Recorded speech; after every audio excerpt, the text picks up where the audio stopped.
மற்றவர்கள் எல்லாரும் ரோமர் 2ஆம் அதிகாரம் 11ஆம் வசனத்துக்கு திருப்புவோம். 11 முதல் 15வது வசனம் வரை வாசிக்க போகிறோம். ரோமருக்கு எழுதின நிருபம் 2வது அதிகாரம் 11 முதல் 15 வரை வாசிக்க போகிறோம். தேவனிடத்தில் பட்சபாதம் இல்லை. எவர்கள் நியாயப்பிரமாணம் இல்லாமல் பாவம் செய்கிறார்களோ அவர்கள் நியாயப்பிரமாணம் இல்லாமல் கெட்டு போவார்கள். எவர்கள் நியாயப்பிரமாணத்துக்கு உட்பட்டவர்களாக பாவம் செய்கிறார்களோ அவர்கள் நியாயப்பிரமாணத்தினாலே ஆக்கினை தீர்ப்படைவார்கள். நியாயப்பிரமாணத்தை கேட்கிறவர்கள் தேவனுக்கு முன்பாக நீதிமான்கள் அல்ல, நியாயப்பிரமாணத்தை செய்கிறவர்களே நீதிமான்களாக்கப்படுவார்கள். அன்றியும் நியாயப்பிரமாணம் இல்லாத புறஜாதிகள் சுவாபமாய் நியாயப்பிரமாணத்தின்படி செய்கிற போது நியாயப்பிரமாணம் இல்லாத அவர்கள் தங்களுக்கு தாங்களே நியாயப்பிரமாணமாயிருக்கிறார்கள்.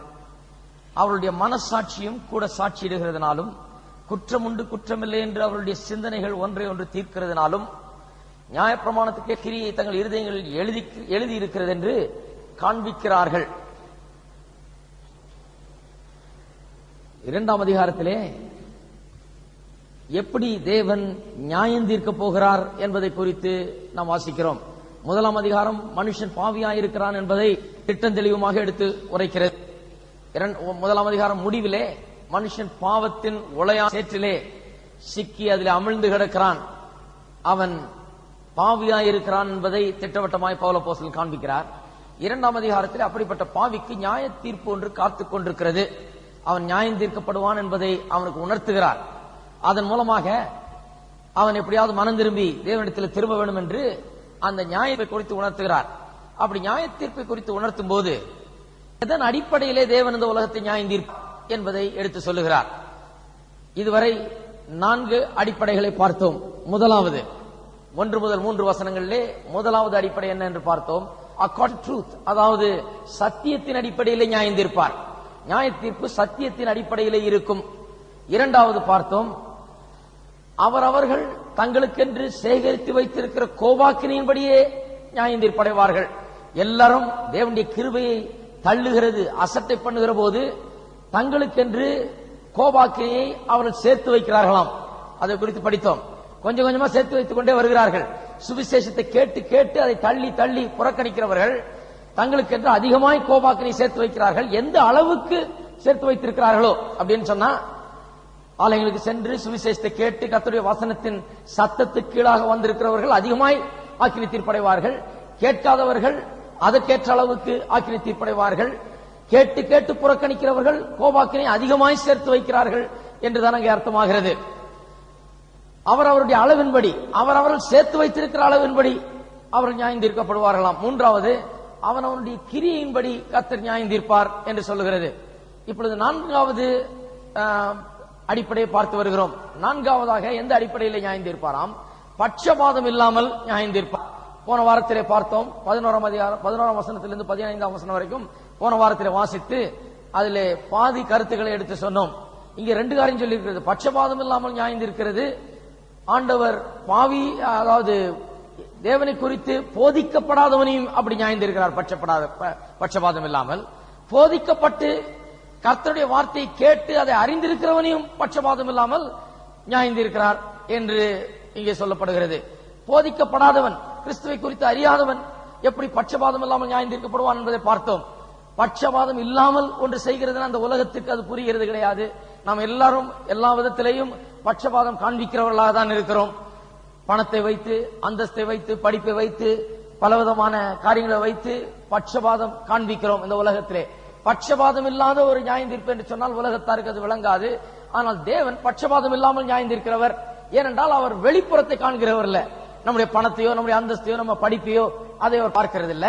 அவர் உள்ளே நம்மை காண்கிறபடினால் அவர் உண்மையாகவே பட்சபாதம் இல்லாமல் நியாயம் தீர்க்க முடிகிறது என்பதை போன வாரத்தில் பார்த்தோம். இன்றைக்கு அவர் பட்சபாதம் இல்லாமல் சத்தியத்தை அறிந்தவர்கள் அவர்களையும் நியாயம் தீர்ப்பார் என்று சொல்லப்பட்டிருக்கிறது. சத்தியத்தை கேட்கிறவர்கள், அறிகிறவர்கள், அந்த காலத்திலே நியாயப்பிரமாணத்துக்கு உட்பட்டவர்கள் என்று சொல்லப்படுகிறது.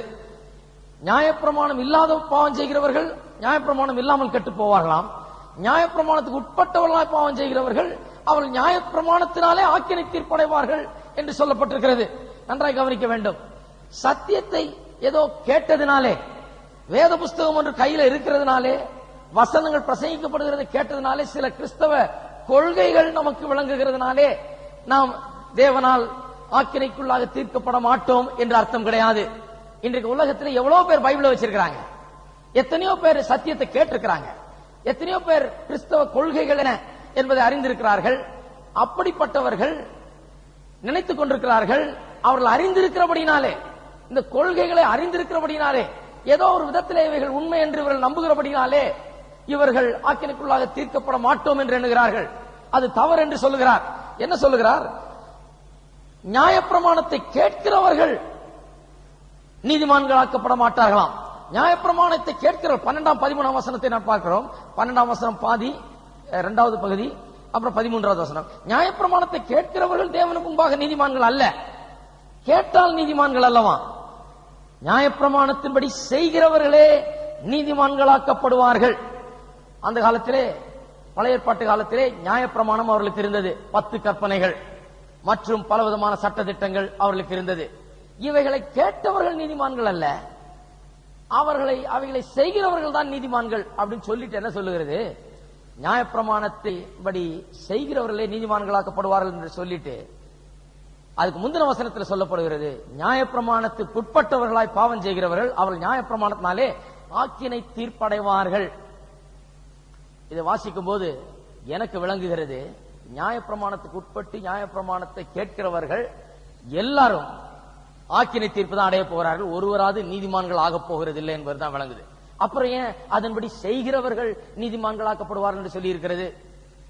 அப்படி ஏன் சொல்லி இருக்கிறது என்று சொன்னால், அப்படி செய்கிறவன் ஒருவனும் இல்லை என்பதை எடுத்து காண்பிக்கிறதுக்காக தான். நியாயப்பிரமாணத்தின்படி செய்யக்கூடியவன் செய்தவன் இதுவரை ஒருவனும் இருந்ததே கிடையாது. வேதவசனம் அதை திட்டவட்டமாய் சொல்லுகிறது. பழைய ஏற்பாட்டில் 10 கற்பனை ஆண்டவர் கொடுத்தார். யாராவது 10 கற்பனைப்படி வாழ்ந்த ஒரு ஆள் உண்டா? 10 கற்பனையில எல்லாவற்றையும் செய்த ஒரு பழைய ஏற்பாட்டில் உண்டா? கிடையவே கிடையாது. அப்புறம் எதுக்கு கொடுத்தார்? செய்கிறவன் நீதிமானாக்கப்படுவான் ஏன் சொன்னார்? அதை ஒருவனே செய்ய முடியாது என்பதற்காக தான் அதை கொடுத்தார். முடியாது என்பதை அவனை நிரூபிக்கிறதுக்காக தான் கொடுத்தார். இன்றைக்கு ஒரு காரியத்தை உங்களுக்கு விளக்க விரும்புகிறேன். அது என்ன? மனுஷன் பாவியா இருக்கிறான். பாவியா இருக்கிற மனுஷன், எல்லாரும் பாவம் செய்து தேவனுடைய மகிமையற்று போனார் என்று வேதம் சொல்லுகிறது. இப்படி பாவத்தில் இருக்கிற மனுஷன், எல்லாரும் பாவத்தில் இருக்கிறபடினாலே ஒருவனும் இந்த நியாயப்பிரமாணத்தின்படி செய்ய இயலாது, அவனுக்கு அது வராது, செய்ய முடியாது என்று வேத வசனம் நமக்கு போதிக்கிறது. எடுப்போம் ரோமர் 3ஆம் அதிகாரம். இது பிறகு விவரமாய் படிப்போம். இப்பொழுது நான் வாசிக்கிறேன். மனுக்குலத்தை பற்றி சில வார்த்தைகள் இங்கே விவரமாய் சொல்லப்பட்டிருக்கிறது. 3ஆம் அதிகாரம் 10ஆம் வசனம். அந்தபடியே நீதிமான் ஒருவனாகிலும் இல்லை. கோபிச்சுக்காதீங்க, ஒருவனாகிலும் இல்லை, யாருமே கிடையாது. நீதிமான் ஒருவனாகிலும் இல்லை. உணர்வுள்ளவன் இல்லை. தேவனை தேடுகிறவன் இல்லை. எல்லாரும் வழி தப்பி, எல்லாரும் சொல்லுங்க, எல்லாரும், எல்லாரும்னா எல்லாரும் தான், எல்லாரும் வழி தப்பி ஏகமாய் கெட்டு போனார்கள். மொத்தமா, ஒட்டு மொத்தமா எல்லாரும் கெட்டு போனார்கள். நன்மை செய்கிறவன் இல்லை, ஒருவனாகிலும் இல்லை. இந்த மனுக்குலத்திலே ஒருவன் கூட கிடையாதான் நன்மை செய்கிறவன், கெட்டு போகாதவன், பாவத்திலே விழாதவன் என்று இந்த மனுக்குலத்திலே ஒருவனும் கிடையாதாம். அவர்கள் தொண்டை திறக்கப்பட்ட பிரேதக்குழி, தங்கள் நாவுகளால் வஞ்சனை செய்கிறார்கள். அவருடைய உதடுகளின் கீழே பாம்பின் விஷம் இருக்கிறது. அவர்கள் வாய் சபிப்பினாலும் கசப்பினாலும் நிறைந்திருக்கிறது. அவர்கள் கால்கள் ரத்தம் சிந்துகிறதுக்கு தீவிரிக்கிறது. நாசமும் நிர்பந்தமும் அவர்கள் வழிகளில் இருக்கிறது. சமாதான வழியை அவர்கள் அறியாது இருக்கிறார்கள். அவர்கள் கண்களுக்கு முன்பாக தெய்வ பயம் இல்லை என்று எழுதியிருக்கிறது. மேலும் வாய்கள் யாவும் அடைக்கப்படும்படிக்கும் உலகத்தார் யாவரும் தேவனுடைய ஆக்கினை தீர்ப்புக்கு ஏதுவானவர்களாகும் படிக்கும். நல்லா கவனிச்சீங்களா? எல்லார் வாயும் அடைக்கப்படுமா? அதாவது ஒருவனாவது வாயை திறந்து, ஐயோ நான் பெரிய யோகியனாச்சு ஆண்டவரே, உமக்கு தெரியாதா நான் எவ்வளவு நல்லவன், உமக்கு தெரியாதா நான் எவ்வளவு பெரிய நீதிமான் என்று, உமக்கு தெரியாதா நான் எவ்வளவு யோகியதைகள் நிறைந்தவன் என்று ஒருவனும், ஒரு ஆள் கூட இந்த மனு குலத்திலேயே ஒருவன் கூட எழுந்து தேவன் முன்பாக சொல்ல முடியாதாம். அவர்கள் வாய்கள் யாவும் அடைக்கப்படும்படிக்கும் உலகத்தார் யாவரும் தேவனுடைய ஆக்கினை தீர்ப்புக்கு ஏதுவானவர்களாகும் படிக்கும் நியாயப்பிரமாணம் சொல்லுகிறதெல்லாம் நியாயப்பிரமாணத்துக்கு உட்பட்டு இருக்கிறவர்களுக்கே சொல்லுகிறது என்று அறிந்திருக்கிறோம். விஷயம் என்ன? நியாயப்பிரமாணம் சொல்லுகிறதெல்லாம் எதுக்கு சொல்லுதான்? எல்லார் வாயும் அடைக்கப்படும்படி, ஒருவனாவது நான் நீதிமான் என்று சொல்லி எழும்பி அங்க கை தூக்காதபடி அதற்கு தான் நியாயப்பிரமாணம் கொடுக்கப்பட்டிருக்கிறதா. நல்லா கவனிச்சீங்களா? அதுக்கு தான் கொடுக்கப்பட்டிருக்கு. எல்லாம் சொல்லிட்டு 3ஆம் அதிகாரம் 23ஆம் வசனத்தில் சொல்லுகிறார், எல்லாரும் பாவம் செய்து தேவ மகிமை அற்றவர்களாகி. நிறைய பேர் இன்றைக்கு நியாயப்பிரமாணத்தை பிரசங்கம் பண்ணிட்டு இருக்காங்க. நியாயப்பிரமாணத்தை பிரசங்கம் பண்றதுனால ஒண்ணும் நடக்க போறது கிடையாது. நியாயப்பிரமாணத்தை ஒருவனும் செய்ய முடியாது. எல்லார் வாயும் அடைக்கப்பட வேண்டும், எல்லாரும் குற்றம் சாட்டப்பட்டு குற்றவாளிகளாக தேவனுக்கு முன்பாக நிறுத்தப்படும்படியாக தான் நியாயப்பிரமாணம் கொடுக்கப்பட்டிருக்கிறது என்று சொல்லப்பட்டிருக்கிறது. அப்படின்னா என்ன அர்த்தம்? 10 கற்பனைகள் கொடுக்கப்பட்டதின் நோக்கம் என்ன என்பதை நாம் பார்க்க வேண்டும். முதலாவது அதனுடைய நோக்கம் என்ன? மனுஷன் பாவி என்பதை அவனுக்கு எடுத்து காண்பிக்கும்படியாக நியாயப்பிரமாணம் கொடுக்கப்பட்டது. பாவி என்பதை அவனுக்கு எடுத்து காண்பிக்கும்படியாக நியாயப்பிரமாணம் கொடுக்கப்பட்டது. டாக்டர் கிட்ட போனோம்னா முதல்ல என்ன பண்றாங்க? நமக்கு வியாதி இருக்குதுன்றத முதல்ல நமக்கு காண்பிக்கணும். அவங்க முதல்ல டயக்னோசிஸ், வியாதி என்ன வியாதி இருக்குதுன்றத முதல்ல கண்டுபிடிச்சு அதை எடுத்து சொல்லுறாங்க. போன உடனே ஊசி எடுத்து குத்துனாங்கன்னா எதுக்கு குத்துறீங்கன்னு கேட்போம் இல்லையா? இது என்னங்க வந்த உடனே நீங்க என்னமோ பண்றீங்க, என்ன விஷயம்னு கேட்போம். முதல்ல என்ன பண்றாங்க? இந்த ட்ரீட்மெண்ட் உங்களுக்கு அவசியம் என்பதை நீங்கள் உணர்ந்து இதை ஏற்றுக்கொள்ளும்படியாக முதல்ல என்ன சொல்றாங்க? என்ன வியாதி, இது எவ்வளவு கொடூரமானது, எப்படி வந்தது, எப்படி போகும் என்பதை உங்களுக்கு கொஞ்சம் விளக்கி சொல்றாங்க. அதன் பிறகுதான் மருத்துவம் செய்கிறாங்க. அப்படி செய்தால்தான் பயன் இருக்கும், இல்லைன்னா நாமே அதை எதிர்ப்போம். அதே போலதான் தேவனும் மனுஷன் முதலாவது பாவியா இருக்கிறான் என்பதை எடுத்து சொன்ன பிறகுதான் அவனுக்கு ரட்சகர் தேவை என்பதை அவனுக்கு சொல்ல முடியும். பாவியா இருக்கிறான் எடுத்து சொன்ன பிறகுதான் இயேசுவை குறித்து அவனுக்கு சொல்ல முடியும். அவன் பாவியா இல்லைன்னு நினைச்சான்னா அப்புறம் இயேசுவை பற்றி அவனுக்கு சொல்லி பிரயோஜனமே கிடையாது. அவன் பாவியா இருக்கிறான் என்பதை எடுத்து சொல்லுவதற்காக தான் நியாயப்பிரமாணம் கொடுக்கப்பட்டிருக்கிறது என்று இங்கே சொல்லப்பட்டிருக்கிறது. வாசிப்போம். ரோமர் 7ஆம் அதிகாரம் எப்படி மனுஷன் பாவியா இருக்கிறான் என்று நியாயப்பிரமாணம் சொல்லுகிறது. அப்ப 10 கற்பனைக்கே நல்ல ஞாபகம் வைத்துக் கொள்ளுங்க. 10 கற்பனையின் நோக்கமே என்ன? மனுஷன் பாவியா இருக்கிறான்றத அவனுக்கு சொல்றதுக்கு தான். 10 கற்பனை செய்கிறதன் மூலமா ஒருத்தன் நீதிமானாகிறதுக்காக 10 கற்பனை கொடுக்கப்படவில்லை. எல்லாரும் ராமன் சொல்லுங்க. அதை செய்து மூலமாக நான் பெரிய யோகியன் சொல்றதுக்காக 10 கற்பனை கொடுக்கப்படவில்லை.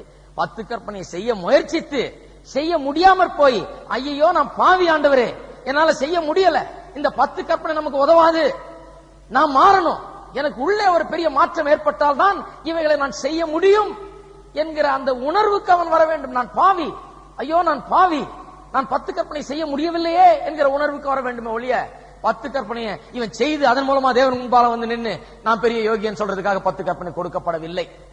இது நிறைய பேர் புரிகிறது இல்லை. வாசிப்போம். ரோமர் 7ஆம் அதிகாரம் 7ஆம் வசனம், 12ஆம் வசனம், பிறகு 13ஆம் வசனம். 7ஆம் வசனம் சொல்லுகிறது, ஆகையால் என்ன சொல்லுவோம்? நியாயப்பிரமாணம் பாவமோ? அல்லவே, பாவம் இன்னதென்று நியாயப்பிரமாணத்தினால் நான் அறிந்தேனே என்று மற்றபடி அறியவில்லை. இச்சையாதிருப்பாயாக என்று நியாயப்பிரமாணம் சொல்லாதிருந்தால் இச்சை பாவம் என்று நான் அறியாமல் இருப்பேனே. சொன்னதனாலதான் தெரியுது இது பாவம் என்று. 12ஆம் வசனம், ஆகையால் நியாயப்பிரமாணம் பரிசுத்தம் உள்ளதுதான், கற்பனையும் பரிசுத்தமாயும் நீதியாயும் நன்மையாயும் இருக்கிறது. 13, இப்படி இருக்க நன்மையானது எனக்கு மரணமாயிற்றோ? அப்படி அல்ல, பாவமே எனக்கு மரணமாயிற்று. பாவம் கற்பனையினாலே மிகுந்த பாவம் உள்ளதாகும்படிக்கும் அது நன்மையானதை கொண்டு எனக்கு மரணத்தை உண்டாக்கினதுனாலே பாவமாகவே விளங்கும்படிக்கும் அப்படி ஆயிற்று. இந்த வசனங்களுக்கு பின்னால வருவோம், அதை விளக்கி நாம் சொல்லுவோம். ஆனால் ஒரு காரியம் சொல்ல விரும்புகிறேன். அது என்ன? நியாயப்பிரமாணம் எதுக்கு கொடுக்கப்பட்டது என்று அப்போஸ்தலனாகிய பவுல் பேசுகிறார். இது ரோமர் 7ஆம் அதிகாரத்தில் இருக்கிறனால அதை பின்னால படிப்போம். ஆனா ஒரு காரியம் சொல்ல விரும்புகிறேன். நியாயப்பிரமாணம் எதுக்கு கொடுக்கப்பட்டிருக்கிறதாம்? மனுஷன் பாவி என்பதை அவனுக்கு உணர்த்தி காண்பிக்கும்படியாக. நியாயப்பிரமாணம் இல்லைன்னா நான் செய்யறது பாவம்னு எனக்கு தெரிஞ்சிருக்காது. நியாயப்பிரமாணம் இருக்கிறதுனாலே எனக்கு திட்டம் தெளிவாக கருப்பு வெள்ளையில எழுதப்பட்டிருக்கிறது, திட்டவட்டமா சொல்லி இருக்குது, இச்சையாதே அப்படின்னு சொல்லி இருக்கிறதுபடினாலே நான் அதன்படிதான் நான் இச்சை என்றால் என்ன என்று தெரிந்து கொண்டேன். நியாயப்பிரமாணத்தின் மூலமா தான் பாவம் என்ன என்று தெரிந்து கொண்டேன் என்று அப்போஸ்தலனாகிய பவுல் சொல்லுகிறார். பாவத்தை மனுஷனுக்கு எடுத்து காண்பிக்கிறது, அவனுக்குள்ள என்ன பாவம் இருக்கிறது என்பதை நியாயப்பிரமாணம் எடுத்து காண்பிக்கிறது. ஆகையால் தான் இன்னைக்கு 10 கற்பனையை மட்டும் பிரசங்கம் பண்ணிட்டு இருந்தா என்ன பிரசங்கம் பண்ணிட்டு இருப்போம்? மனுஷன் பாவி பாவி பாவின்னு பிரசங்கம் பண்ணிட்டு இருப்போம், அவ்வளவுதான். ஏன்னா அதை சொல்றதுக்கு தான் 10 கற்பனை.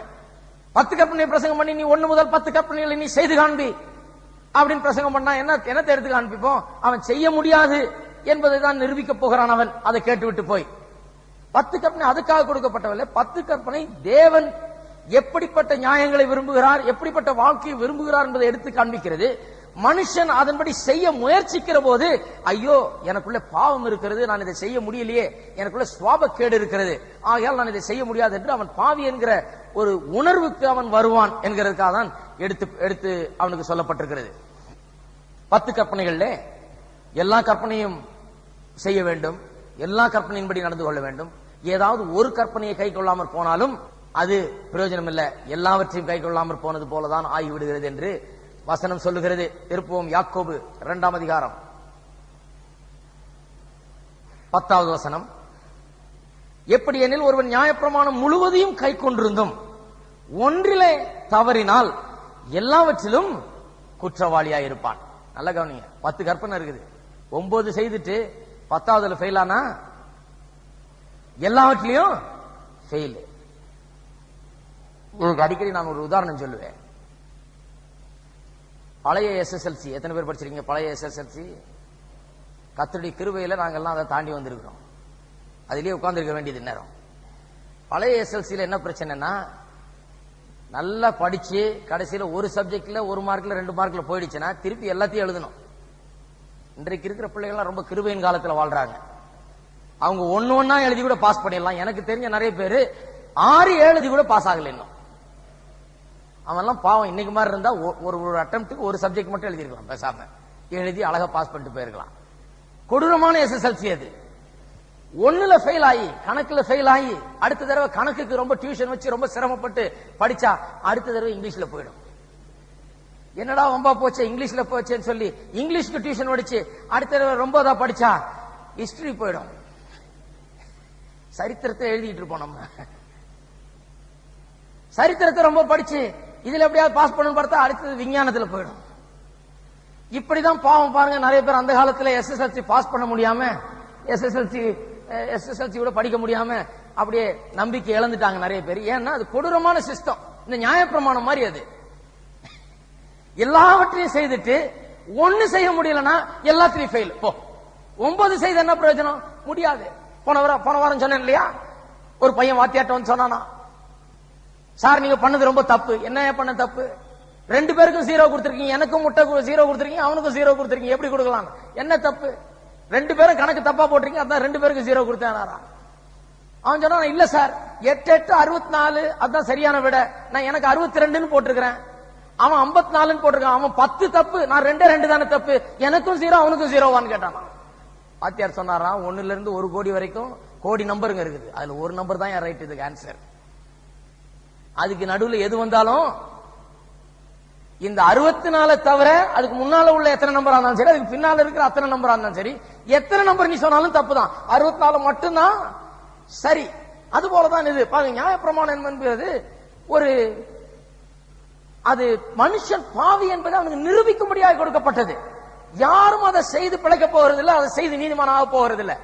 9 செய்தவன் 10வதுல வந்து செய்ய முடியல நிப்பான். அதுதான் நியாயப்பிரமாணம். யாரும் இதுவரைக்கும் செய்ததே கிடையாது. இயேசுதான் நியாயப்பிரமாணத்தை நிறைவேற்றினவர். அவரை தவிர வேற யாரும் செய்ததே கிடையாது. இயேசு அதை ஏன் நிறைவேற்றினார்னா அவருக்குள்ள பாவம் கிடையாது. 10 கற்பனை இருக்குது, இதை செய்யாத அதை செய்யாத எல்லாம் சொல்லி இருக்குது இல்லையா.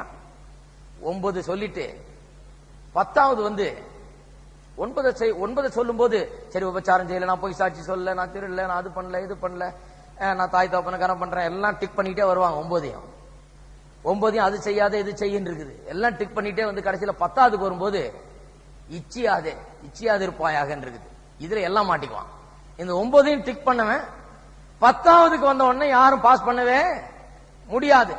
ஏன்னா 9 என்ன சொல்லுது, அதை செய்யாத இதை விபச்சாரம் செய்யாத, களவு செய்யாத, கொலை செய்யாத, அப்படி இப்படின்னு சொல்லி செய்தது இல்ல. ஆகையால டிக் பண்ணிட்டோம். இச்சியாத எல்லாரும் செய்திருக்கிறான். அது உள்ள என்ன இருக்குது, என்றைக்காவது ஒரு நாள் எதை குறித்தாது ஒன்றை குறித்து இச்சை அவனுக்குள்ள இருந்துதான் இருக்குது. 9 பண்ணிட்டே அழகா வந்து ஆஹா நான் எவ்வளவு பெரிய யோகியன்னு சொல்லிட்டு வரவன் கடைசி கமாண்ட்மெண்ட்ல கரெக்டா அதுக்கு ஆண்டவர் கடைசியா போட்டார். ஏன்னா 9ஐயும் போட்டு ரைட் வர்றவன் 10வதுல இருந்து மாட்டிக்குவான். இச்சையாது இருப்பாயாக என்ன ஒண்ணு அவனுக்கு அது இதை தாண்டி போக முடியாது. 1ல ஃபெயில் ஆனா எல்லாத்துலயும் ஃபெயில். திருப்பி போய் 9ஐயும் இன்ட்டு போட வேண்டியதுதான். எல்லாத்துலயும் ஃபெயில். யாரும் இதை செய்ய முடியாது, நியாயப்பிரமாணத்தை செய்ய முடியாது என்பதை அவன் உணரும் போது அவன் என்னத்தை உணர்கிறான், நான் ஏன் செய்ய முடியல? ஏன் இந்த 10 கற்பனை எல்லாம் என்னால் வாழ முடியல? ஏன் என்று சொன்னால் நான் பாவியா இருக்கிறேன், எனக்குள்ள சுவாபம், பாவ சுவாபம் இருக்கிறது, ஆகியால் தான் செய்ய முடிகிறது என்பதை உணர்கிறான். இரண்டாவது காரணம் நியாயப்பிரமாணம் கொடுக்கப்பட்டது, மனுஷன் தன்னைத்தானே ரட்சித்துக் கொள்ள அவனிடத்திலே திராணி இல்லை என்பதை எடுத்து காண்பிக்கிறதுக்காக கொடுக்கப்பட்டது. தன்னைத்தானே ரட்சித்துக் கொள்ள அவனால் முடியாது, இதை செய்ய முடியாது, தன்னை நீதிமான ஆக்கிக் கொள்ள முடியாது, இந்த 10 கற்பனை செய்து இவன் முன்னுக்கு வர முடியாது என்பதை எடுத்து காண்பிப்பதற்காகவே 10 கற்பனை கொடுக்கப்பட்டிருக்கிறது. அமெரிக்காவில் எக்ஸிபிஷன்ல போனா ஒரு ஐட்டம் வச்சிருப்பாங்க, ரொம்ப வேடிக்கையா இருக்கும். அது என்னன்னா பெரிய ஒரு ஸ்டீல் போல், ஒரு பெரிய ஒரு தூண் மாதிரி இருக்கும், ஸ்டீல்ல செய்த தூண். அந்த தூண்ல முழுவதும் எண்ணெயை ஊற்றி வச்சிருப்பான். அதுக்கு மேல ஒரு கொடி பறக்கும். அங்க நிற்கிறவன் ஒரு $100 நோட்டை கையில வச்சுக்கிட்டு இப்படி அசிச்சுக்கிட்டு இருப்பான். அசிச்சுட்டு எல்லாரையும் கூப்பிடுவான். வந்து இதுல ஏறி மேல போய் அந்த கொடியை எடுத்துக்கொண்டு வருகிறவன் அவனுக்கு நான் $100 தரேனுவான். இது போய் ஏறுறதுக்கு $2 ஆகும். இந்த $2 கொடுத்துட்டு போய் ஏறுவானுங்க சில வாலிபர்கள் வந்து வாட்ட சாட்டமா வந்து நல்ல மசில்ஸ், ஆள் பார்க்கறதுக்கு வாட்ட சாட்டமா இருப்பானுங்க. திடகாத்திரமா இருக்கிறவன் வந்து நான் ஏறி காமிக்கிறேன்னு வருவான். ஏறி காண்பிக்கிறேன்னு வந்தா இவன் போய் அதுல ஏறினான்னா 4 அடி ஏறினான்னா 2 அடி சறுக்கும். அது என்ன ஏறினதே கிடையாது. எவனால அது நின்று வேடிக்கை பார்த்திருக்கேன். நான் ஒரு நாள் ஏற முயற்சி எடுத்ததே கிடையாது. ஏன்னா எனக்கு புத்தி இருக்குது, என் புத்தி சொல்லுது இதுல ஏற முடியாது, இதுல ஏறவும் மடையன் அப்படின்றது எனக்கு தெரியுது. ஆனா வேடிக்கை இது, நின்னு பார்க்கலாம். வரிசையா வருவானுங்க எல்லாம் வந்து எல்லாம் $2 கொடுத்துட்டு ஏறுவான். இவன் கிட்ட இருக்கிற $100 எவனும் வாங்கினதே கிடையாது. ஏறி ஏறி முயற்சி பண்ணுவானுங்க, ஏறி தொப்புன்னு கீழே விழுவானுங்க. கீழே விழுந்தா அங்க சேரும் கிரீஸும் போட்டு வச்சிருக்கிறான். எண்ணெய் கிரீஸ் சேரு போட்டு சகதி உழவுல அவன் முற்றிலும் உச்சந்தலையில இருந்து உள்ளங்கால் வரைக்கும் சேர்தான் இதை ஒளிய அசிங்கப்படுத்தப்படுகிறான ஒளிய. இவனுக்கு அசிங்கதான ஒளிய, இதுல இவனுக்கு ஒன்னும் லாபமே கிடையாது, இவனுக்கு ஒரு பெரிய மேன்மையே கிடையாது. ஏறான் விழுறான், கடைசியில அசிங்கமாயி சுத்தமா போய் அப்படியே குளிப்பாட்டினவன அந்த நிலைக்கு ஆகிறான். அந்த $2 போச்சு. இது வரைக்கும் யாரும் ஏறினது கிடையாது. இந்த நியாயப்பிரமாணம் என்கிறது இப்படிப்பட்ட ஒரு தூண் மாதிரி. ஆண்டவர் இதை மனு வர்க்கத்துக்கு முன்னால வைக்கிறார். இஸ்ரவேல் மக்களுக்கு முன்னால தம்மால் தெரிந்து கொள்ளப்பட்ட மக்களுக்கு ஒரு காரியத்தை முதல்ல உணர்த்த விரும்புகிறார். என்ன உணர்த்த விரும்புகிறார்? நீ பாவின்றத எல்லாம் நான் நினைக்கிறான், இல்ல நான் பாவி இல்ல, நான் ஓகே அப்படின்றான். சரின்ட்டு அவர் இந்த தூணை வைக்கிறார், நியாயப்பிரமாணம் என்கிற 10 கற்பனைகளை. இதை செய்கிறவன் நீதிமானாகுவான், இதை கேட்கிறவன் நீதிமான் இல்ல, இது செய்கிறவன் மேல ஏறி போய் அந்த கொடியை எடுத்துட்டு வான்றாரு. எல்லாம் முயற்சி பண்றான், எல்லாம் ஏற பாக்குறான், ஒருவனாலும் ஏற முடியல. ஏற பார்க்க இன்னும் அசிங்கமா தான் ஆகிறான். இன்னும் ஏற பார்க்க அவன் எவ்வளவு பெரிய பாவி என்கிறது தான் வெளிப்படுகிறதே ஒழிய, இவனால் எவ்வளவு முடியல என்பதுதான் வெளிப்படுகிறதே ஒழிய, இவனுக்குள்ளாக நன்மை இருக்கிறதா வெளிப்படுறதே கிடையாது. இவன் பாவி என்கிறது தான் திட்டவட்டமாக வெளிப்படுகிறது. மூன்றாவது ஒரு காரணம் நியாயப்பிரமாணம் கொடுக்கப்பட்டதுக்கு, அது என்ன? கிறிஸ்துவை வெளிப்படுத்தும்படியாக. ஒன்னு பாவத்தை வெளிப்படுத்தும்படியாக, இரண்டாவது மனுஷன் தன்னைத்தானே திராணி இல்லை என்பதை வெளிப்படுத்தும்படியாக, மூன்றாவது கிறிஸ்துவை வெளிப்படுத்தும்படியாக. நியாயப்பிரமாணத்தில் வருகிற சகல பலிகளும் சகல சம்பிரதாயங்களும் சடங்காச்சாரங்களும் எல்லாம் கிறிஸ்துவை குறித்து பேசுகிறது. ஆகையால் தான் யோவான் ஸ்நானன் இயேசுவை பார்த்து சொன்னார், உலகத்தின் பாவத்தை சுமந்து தீர்க்கிற தேவ ஆட்டுக்குட்டி. அது எல்லா இஸ்ரவேல் மக்களுக்கும் நல்லா விளங்கும். ஏன்னா இவங்க எல்லாம் ஆட்டுக்குட்டியை பலியிட்டுக்கிட்டே வந்தாங்க காலாகாலமா. ஆட்டுக்குட்டி என்றால் சொன்னா என்னன்னு விளங்கும் அவங்களுக்கு. ஆட்டுக்குட்டி என்றால் நம்முடைய பாவத்தை போக்குகிற ஒரு மிருகம் என்பதை அவர்களுக்கு தெரியும் நல்லா. நம்முடைய பாவம் அந்த ஆட்டுக்குட்டியின் ரத்தத்தினாலே தான் போக்கப்படுகிறது என்பதை அவர்கள் அறிந்திருக்கிறார்கள். ஆகையால் தான் அவர் சொன்னார், இதோ உலகத்தின் பாவத்தை சுமந்து தீர்க்கிற தேவ ஆட்டுக்குட்டி என்று.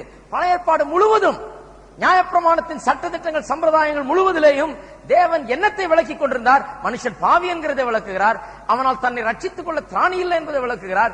கிறிஸ்து வருகிறார், தேவ ஆட்டுக்குட்டியானவர் வரப்போகிறார். அவருடைய ரத்தம் விலையேறப்பெற்ற ரத்தம், ஆட்டுக்குட்டியின் ரத்தம், கடாக்களின் ரத்தம் நம்மை சுத்திகரிப்பது கிடையாது. இவைகள் வெறும் அந்த ரத்தத்துக்கு நிழலாகத்தான் இருக்கிறது என்பதை நியாயப்பிரமாணம் முழுவதும் தேவன் போதித்து அறிவித்திருக்கிறார். இதுக்குதான் நியாயப்பிரமாணம். ஆகையால் நியாயப்பிரமாணத்தை வைத்து ரட்சிக்கப்பட முடியும் என்று யாருமே சொல்ல முடியாது. இன்றைக்கு அநேக பேர் சபைக்கு போறாங்க. யூதர்கள் இருந்தது போல இன்றைக்கு கிறிஸ்தவர்கள் இருக்கிறாங்க. இந்த கிறிஸ்தவர்கள் ஞாயிற்றுக்கிழமையானால் கோயிலுக்கு போகிறாங்க, ஆராதனைக்கு போறாங்க. ஆராதனைக்கு போனால் அங்கே பாடல்களை பாடுகிறார்கள், அங்கே வசனம் வாசிக்கப்படுகிறது, அங்கே பிரசங்கங்கள் செய்யப்படுகிறது. இவர்கள் ஏதோ ஆலயத்துக்கு போய் ஜார்ஜ், பீட்டர், ஜேம்ஸ் பேர் வைத்திருக்கிறதுனால அல்லது கர்த்தருடைய பாடல்களை பாடும்படியா பாடுகிறதுனாலேயோ அல்லது வசனத்தை கேட்கிறபடினாலேயோ இவர்கள் ரட்சிக்கப்படுகிறார்கள் என்பதை நினைத்துக் கொண்டிருக்கிறார்கள். இவர்களுக்கு பரலோகம் காத்துக் கொண்டிருக்கிறது நினைக்கிறார்கள். கிடையாது. கேட்கிறவர்கள் நீதிமான்கள் அல்ல, செய்கிறவனே நீதிமான் என்று சொல்லப்பட்டிருக்கிறது. இவர்கள் தப்பா நினைத்துக் கொண்டிருக்கிறார்கள். ஏதோ நம்ம ஆலயத்துக்கு போகிறதுனால, சில காரியங்களை செய்கிறதுனாலே எனக்கு ரட்சிப்பு என்று கிடையாது. அன்றைக்கு இருந்த யூதர்களை போலவே இன்றைக்கு இருக்கிற கிறிஸ்தவர்களும் அதை செய்யும்படியாய் கடமைப்பட்டிருக்கிறார்கள். செய்ய போகும்போது, கிறிஸ்தவ ஜீவியத்தை வாழ முயற்சிக்கும் போதுதான் தெரியுது நம்மளால் அதை வாழ முடியாதுங்கிறது. ஒருவன் சபைக்கு போய் கிறிஸ்தவ உபதேசங்கள் கேட்டு வந்தால் அதை செய்ய முயற்சிப்பான், அதன்படி நடக்க முயற்சிப்பான். நடக்க முயற்சிக்கும் போது அவனுக்கு விளங்கும், என்னால் இது நடக்க முடியாது என்று. கால் நடக்க முடியாதவன உன்னால் நடக்க முடியாதுன்னு சில நேரத்தில் கேட்க மாட்டான். சரி எந்திரிச்சு நடன்னா தான், உளுந்தான்னா தான் தெரியும் அவனுக்கு, ஓஹோ என்னால் நடக்க முடியல. அது போலதான் இது. ஆகவே சபைக்கு போய் பிரசங்கம் கேட்டு பிரயோஜனம் இல்ல, சத்தியத்தை கேட்டு பிரயோஜனம் இல்ல, கிறிஸ்தவ மதத்தில் இருந்து பிரயோஜனம் இல்ல, கிறிஸ்தவனாக பிறந்து பிரயோஜனம் இல்ல. கிறிஸ்தவனாக பிறந்த ஒவ்வொருவனும் சத்தியத்தை கேட்கும் போது, சபைக்கு நீங்கள் செல்லும் போது, இதன்படி நடக்க நீங்க முயலும் போது ஒரு காரியத்தை கண்டு கொண்டிருப்பீர்கள். ஐயோ என்னால் இப்படி வாழ முடியலையே, இந்த கிறிஸ்தவ வாழ்க்கை என்னால முடியலையே, இயேசு சொல்லுகிறபடி என்னால் நடந்து கொள்ள முடியலையே. ஏன் நடந்து கொள்ள முடியல? உள்ள சுவாபம் இல்ல, பாவம் இருக்குது உள்ள. மனுஷன் எல்லாரும் பாவத்தில் பிறந்திருக்கிறான். எல்லாரும் தேவனுடைய மகிமை அற்று போனார்கள், தேவனுடைய மகிமை அற்று கிடக்கிறார்கள் என்பதுதான் தேவனுடைய வார்த்தையின் விளக்கம். எல்லாரும் பாவம் செய்துட்டாங்க, எல்லாரும் தேவ மகிமை அற்று இருக்கிறார்கள். ஆகையால் தான் ஒரு மனுஷனுக்கும் தேவனுடைய கட்டளையின்படி, தேவனுடைய நியமங்களின்படி நடக்க முடியவில்லை. அது கிறிஸ்தவ குடும்பத்தில் பிறந்தவனா இருக்கட்டும் அல்லது எந்த மதத்தில் பிறந்தவர்களா இருக்கட்டும், ஒருவனாகிலும் தேவனுடைய வசனத்தின்படி நடக்க முடியாது. அது நடக்க வேண்டும் என்றால் முதலாவது அவனுடைய பாவம் போக்கப்பட வேண்டும், பாவம் நீங்க வேண்டும். நியாயப்பிரமாணத்தை கேட்கிறவன் அல்ல, அதன்படி செய்கிறவனே நீதிமானாக்கப்படுவான். வசனத்தை கேட்கிறவர்கள் அல்ல, அதன்படி செய்கிறவர்களே நீதிமான்களாக்கப்படுவார்கள். கிறிஸ்தவ கொள்கைகளை அறிந்து வைத்திருக்கிறவர்கள் அல்ல, அதன்படி வாழ்கிறவர்களே நீதிமான்களாக்கப்படுவார்கள். அப்படின்னா என்ன அர்த்தம்? அப்படி என்று சொன்னால், கேட்கும் போது, இதை அறிந்து கொள்ளும் போது இதன்படி நடக்க முயற்சிப்போம். நடக்க முயற்சிக்கும் போது நம்மால அப்படி வாழ முடியல என்பதை உணர்வோம். அப்படி உணர்ந்து கிறிஸ்தவ குடும்பத்தில் பிறந்து கிறிஸ்தவ மதத்தில் இருக்கிறவர்கள் அப்படி உணரும் போது, ஐயோ நான் பாவியா இருக்கிறேன், நான் ஜார்ஜா இருக்கலாம், நான் பீட்டரா இருக்கலாம், நான் ஜேம்ஸா இருக்கலாம், ஆனாலும் எனக்கு தேவனுடைய வார்த்தையின்படி நடக்க முடியவில்லையே என்பதை உணரும் போது அவன் என்ன பண்ணுவான்? எனக்கு ரட்சகர் தேவை, என்னுடைய பாவம் நீங்கினால்தான், என்னுடைய சுவாபம் நீங்கினால்தான் என்னால் இதை செய்ய முடியும். என்னுடைய பாவம் நீங்காமல் நான் நீதிமானாக இருக்க முடியாது, நீதியான காரியங்களை செய்ய முடியாது. பாவியா இருக்கிறவனை போய் நீ அப்படி இரு இப்படி இருன்னு சொல்லி பிரயோஜனம் கிடையாது. மாமரத்தை போய் நீ கொய்யா காயினா எப்படி காய்க்கும்? அது இன்னைக்கெல்லாம் சொல்லி இருந்தாலும் காய்க்க முடியாது. அது வேரோடு மாற்றப்பட வேண்டும். அதைத்தான் ரட்சிப்பு என்று நாம் சொல்லுகிறோம்.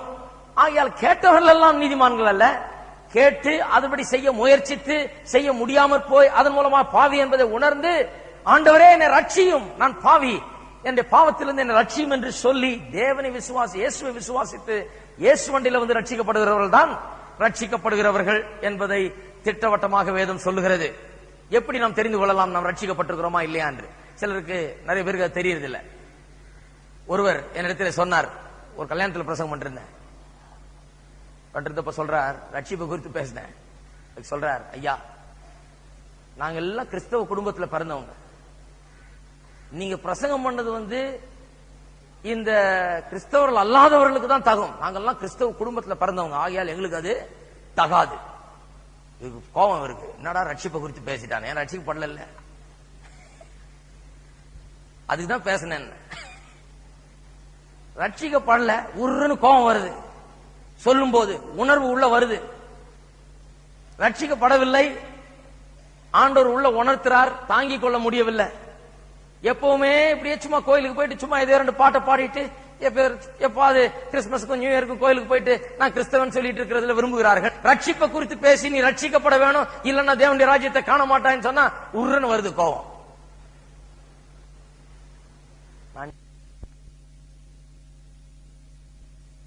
ஆகையால் தான் இந்த பிரசங்கம் பண்றேன்.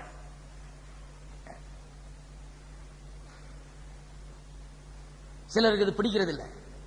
ரட்சிப்பை குறித்து பேசினா, எனக்கு தெரிஞ்ச ஒரு சபையில, ரட்சிப்பை ஒரு பாரம்பரிய சபையில ரட்சிப்பை குறித்து ஒரு ஐயர் பேச ஆரம்பிச்சாராம். அவர் ரட்சிக்கப்பட்டவர், அவர் ரட்சிப்பை குறித்து ஜனங்களுக்கு சொல்லுவோம்னு சொல்லி ரட்சிப்பை குறித்து பேச ஆரம்பிச்சிருக்கிறார். ஆரம்பிச்ச உடனே மீட்டிங் முடிஞ்ச உடனே பேசிக்கிட்டே போறாங்களாம். வழியில ஒருத்தர் சொல்றான், இவர் ரொம்ப நாளைக்கு இருக்க மாட்டார். எவ்வளவு பெரிய ஆளுங்க பாருங்க.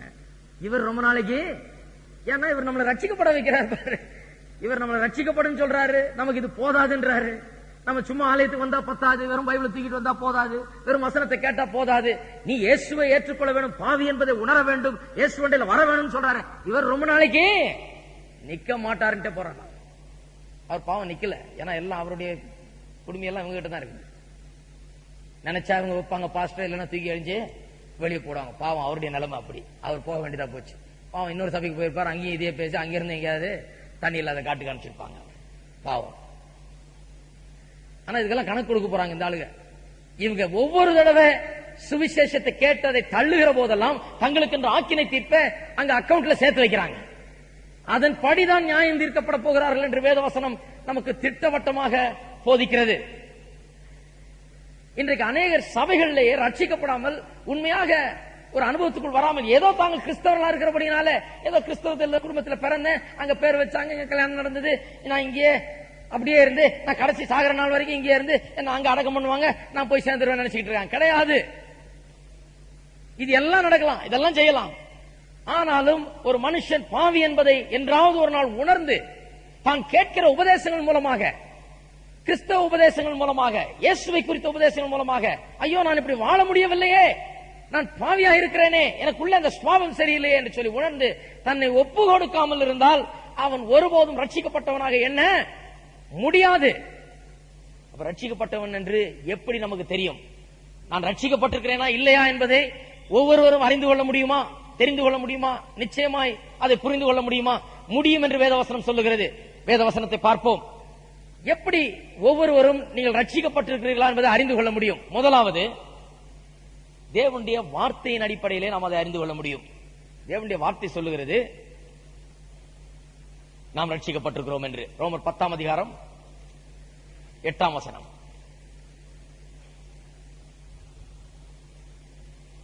ரட்சிக்கப்படுகிறது எப்படி என்று பவுல் அப்போஸ்தலன் இங்கே விளக்குகிறார்.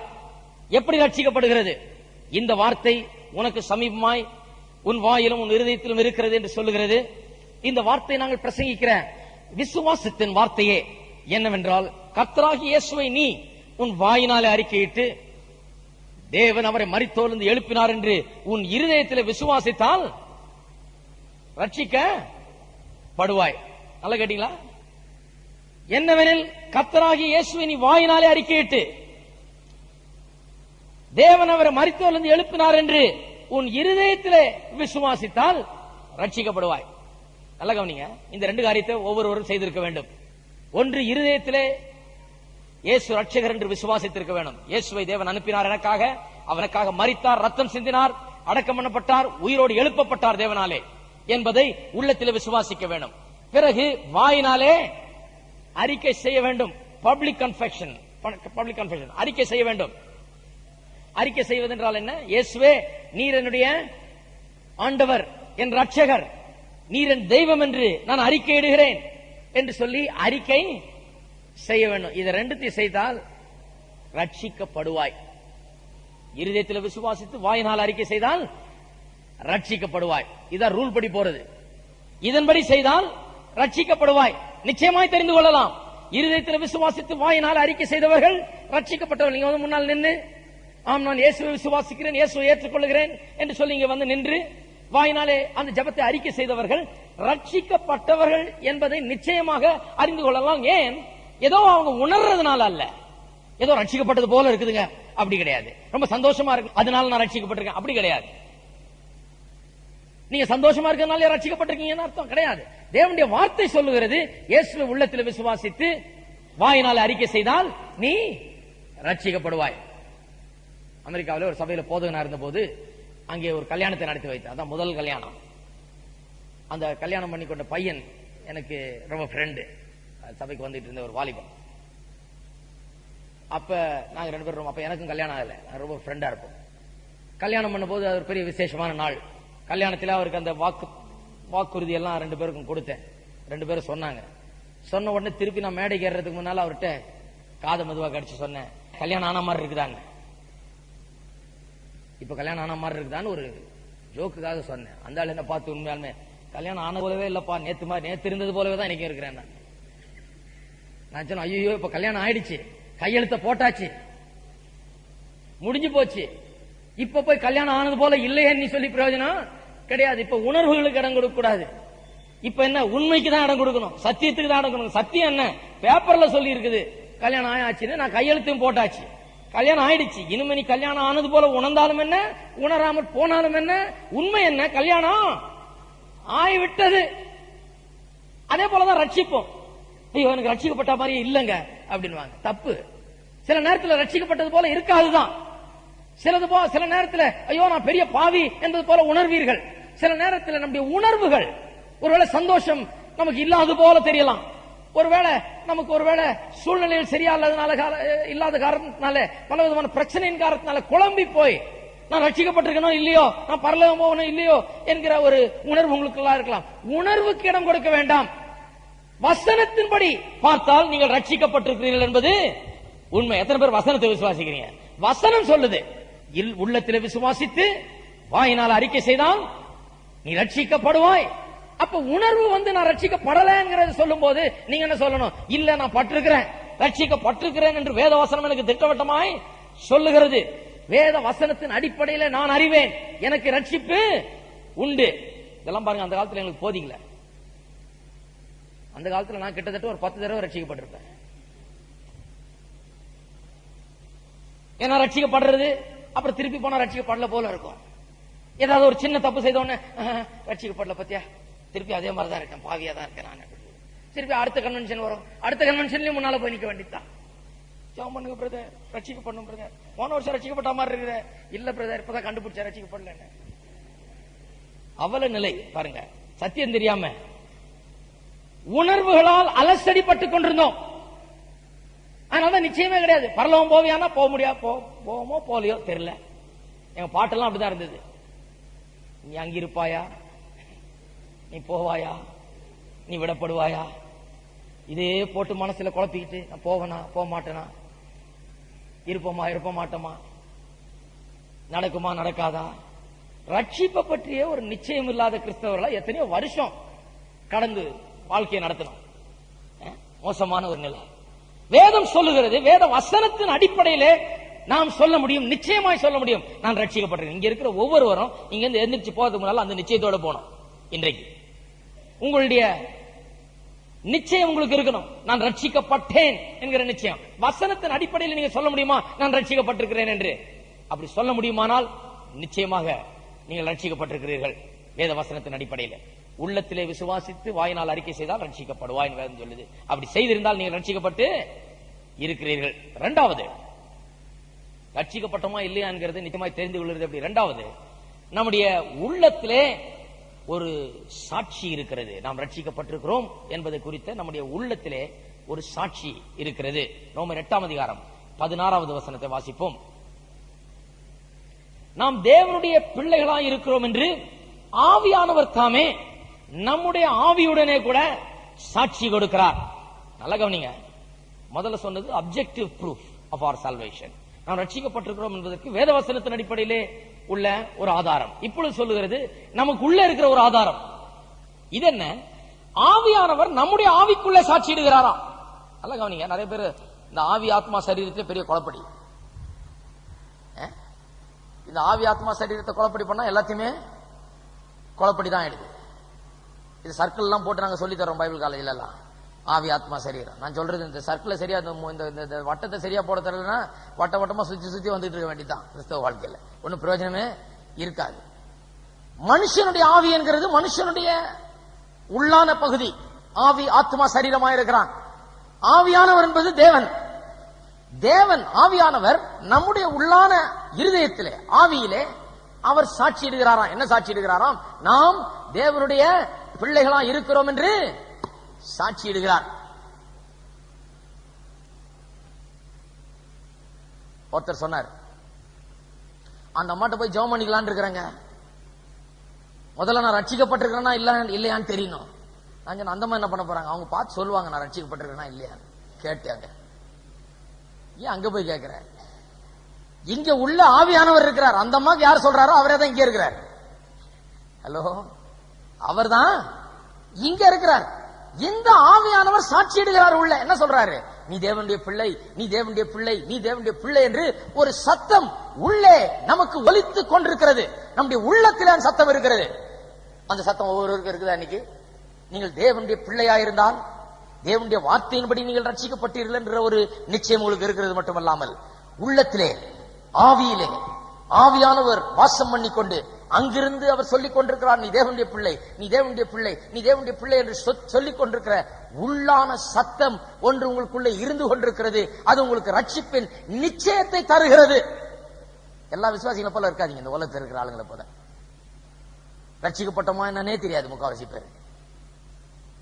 வசனத்தின்படி அறிந்து வைத்துக் கொள்ளுங்கள் ரட்சிக்கப்பட்டிருக்கிறோம், உள்ளான சாட்சியின்படி அறிந்து வைத்திருக்கிறோம். ஆம், நான் தேவனுடைய பிள்ளை என்று. இதுக்கு போய் தீர்க்க தரிசனம் கேட்க வேண்டியதில்லை, இதுக்கு போய் தரிசனம் காண வேண்டியதில்லை, இதுக்கு ஒரு ஆளை தேடி போக வேண்டியதில்லை, இதுக்கு வானம் திறக்கப்பட வேண்டியதில்லை, இதுக்கு வெளிச்சம் வர வேண்டியதில்லை. உள்ளே ஆவியானவர் உள்ளே சாட்சியிடுகிறார். என்ன சாட்சியிடுகிறார்? நீ தேவனுடைய பிள்ளை என்று உள்ளே சாட்சியிடுகிறார்.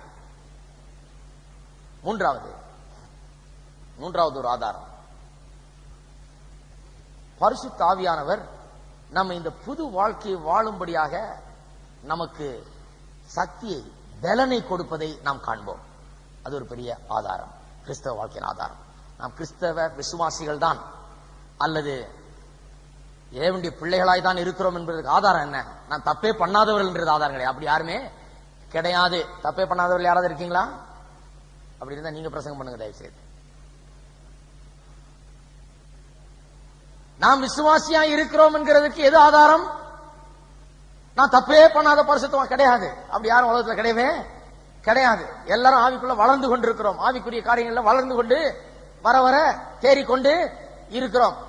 அப்ப விசுவாசி என்பதற்கு என்ன ஆதாரம்? பரிசுத்த ஆவியானவர் நம்மை பரிசுத்த வாழ்க்கைக்குள்ளாக நடத்துவதை நாம் காண்போம். ஆவியானவர் நம்மை கிறிஸ்தவ வாழ்க்கை வாழும்படியான சக்தியை, பலனை நமக்கு தருவதை நாம் ஒவ்வொரு நாளும் அனுபவிப்போம். நம்முடைய பாவங்களை மேற்கொள்ள பலன், நம்முடைய எல்லா விதமான சோதனைகளை மேற்கொள்ள பலன், கிறிஸ்தவ வாழ்க்கையை வாழக்கூடிய சக்தியை, பலனை நாம் ஒவ்வொரு நாளும் அனுபவித்துக் கொண்டிருக்கிறோமா? அது ரட்சிப்பை குறித்த ஆதாரத்தை நமக்கு தருகிறது.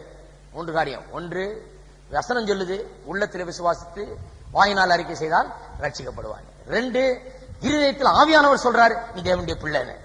2வது ஆதாரம். 3வது, உங்களுடைய வாழ்க்கையில நீங்கள் காண்கிறீர்கள் முன்ன செய்த பாவங்கள், முன்ன இருந்த பலவீனங்கள், இவைகள் எல்லாவற்றிலும் இருந்து விடுபடுவதற்கு ஆவியானவர் ஒவ்வொரு நாளும் உங்களுக்கு பலனை கொடுக்கிறதை, நீங்கள் முன்னேறி கொண்டு வருகிறதை, நீங்கள் வர வர தேறிக் கொண்டு வருகிறதை, நீங்கள் முன்னேறி கொண்டு பரிசுத்தத்தில் முன்னேறி கொண்டிருப்பதை காண்பீர்கள்.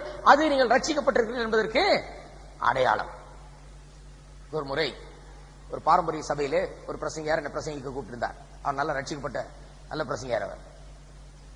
அவர் கூப்பிட்டிருந்தாரு. எல்லாரும் ரொம்ப மோசம் சொல்ல முடியாது, நல்ல நல்ல ஆட்கள்லாம் இருக்காங்க அதுலயே சிலர். இவர் அப்படிப்பட்ட ஒரு நல்ல மனுஷன், தேவனுடைய மனுஷன், நல்ல வசனத்தை போதிக்கிறவர்.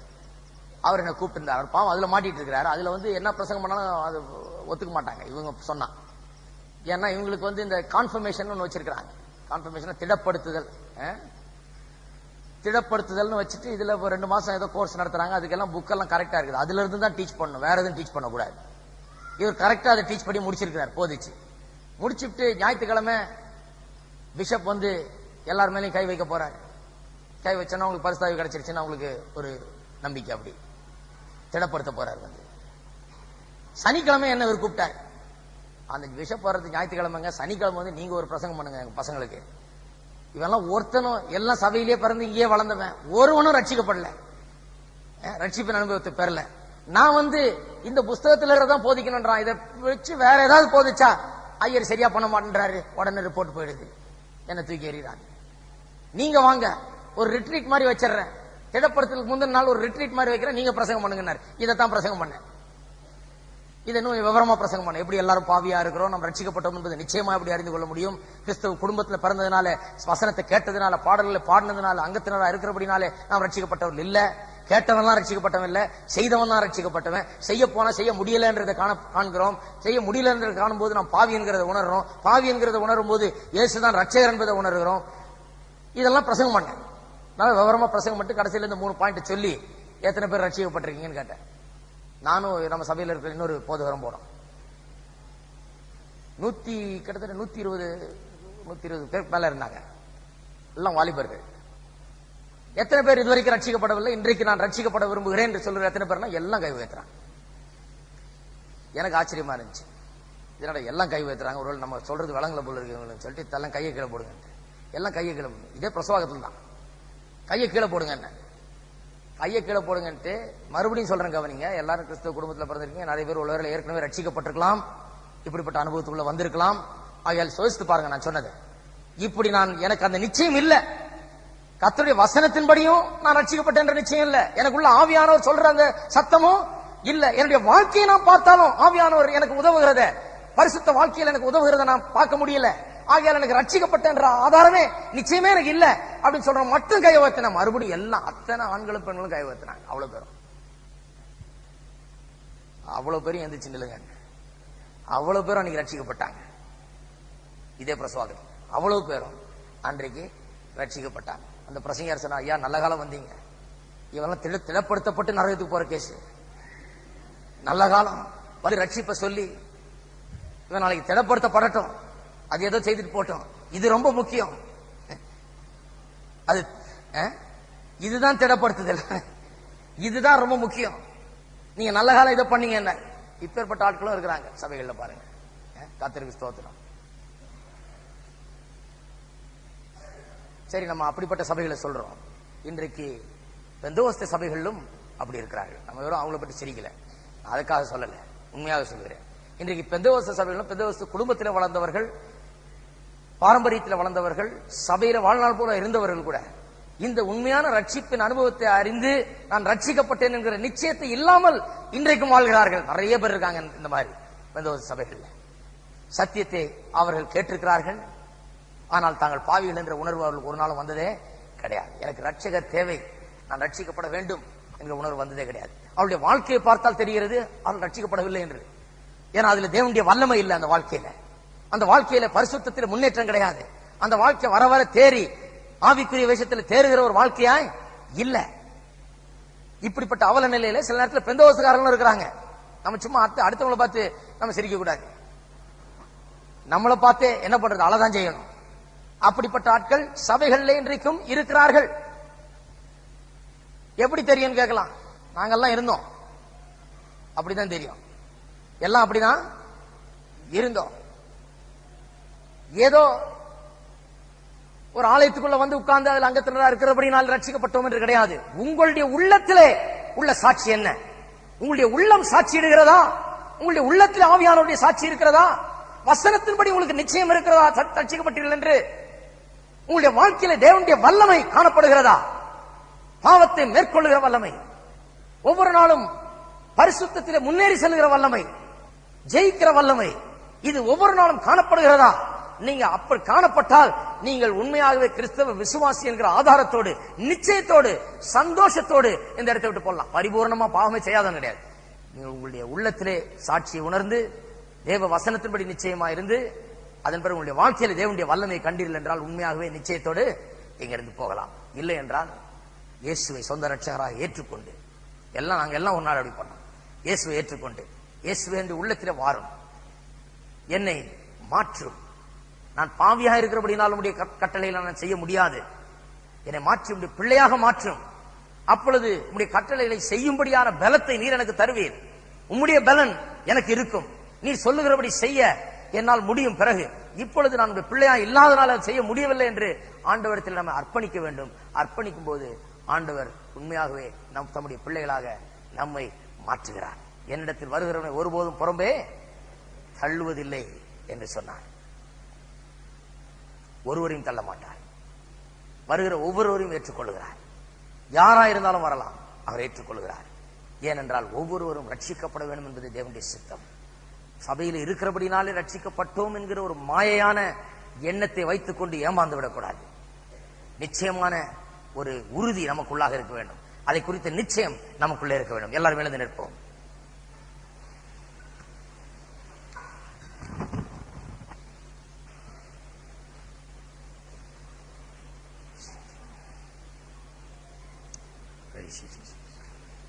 எல்லாரும் ஒரு நிமிஷம் தலை வணங்கி நாம் செவிப்போம்.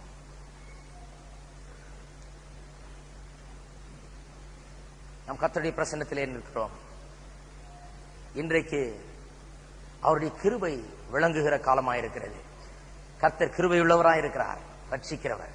நல்ல சத்திய வசனத்தை இன்றைக்கு நாம் கேட்டோம். இது கிருபையின் காலம்.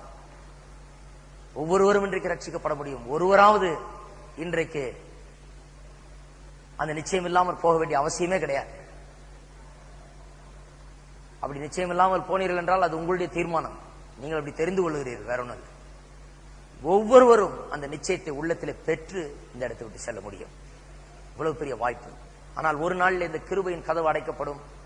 தேவனுடைய நியாய தீர்ப்புக்கு முன்பாக ஒவ்வொருவரும் நிற்பார்கள். அப்பொழுது நியாய பிரமாணத்துக்கு உட்பட்டவர்கள் நியாய பிரமாணத்தினாலே ஆக்கினைக்குள்ளாக தீர்க்கப்படுவார்கள். என்ன சொன்ன என்ன அர்த்தம்?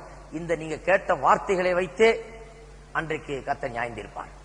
கேட்டதுனாலே ஆக்கினைக்கு தீர்க்கப்படுவீர்கள். கேட்டதுனால மோட்சம் கிடையாது.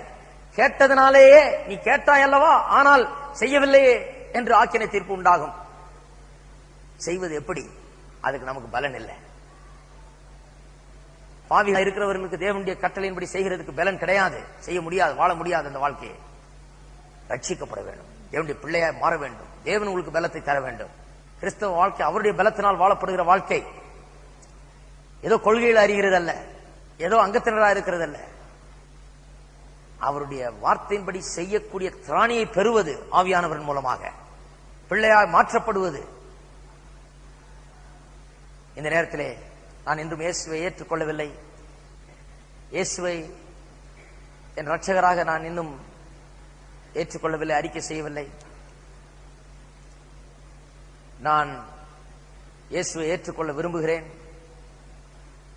இயேசுவுக்காக ஜீவிக்க விரும்புகிறேன். இயேசு இரட்சகர், அதை நான் விசுவாசிக்கிறேன். இன்று முதல் என்னுடைய வாழ்க்கை அவர் கரத்தில் ஒப்படைத்து அவருக்காக ஜீவிக்க விரும்புகிறேன் என்று சொல்லுகிறவர்கள் கைகளை உயர்த்தி காண்பீங்கள். உங்களுக்காக ஜெபிப்பேன். சீக்கிரமாக எழுதுவேன். இயேசுவை ஏற்றுக்கொள்ள விரும்புகிறவர்கள் தேங்க்யூ. வேற யார் இருக்கீங்களா? தேங்க்யூ. வேற இயேசுவை ஏற்றுக்கொள்ள விரும்புகிறவர்கள் துரிதமாய் பின்னால் ஒருத்தர் வேற யார் இருக்கீங்களா? வேற இயேசுவை ஏற்றுக்கொள்ள விரும்புகிறவர்கள் துரிதமாய் கைகளை உயர்த்துங்கள். உங்களுக்காக நான் ஜெபிக்க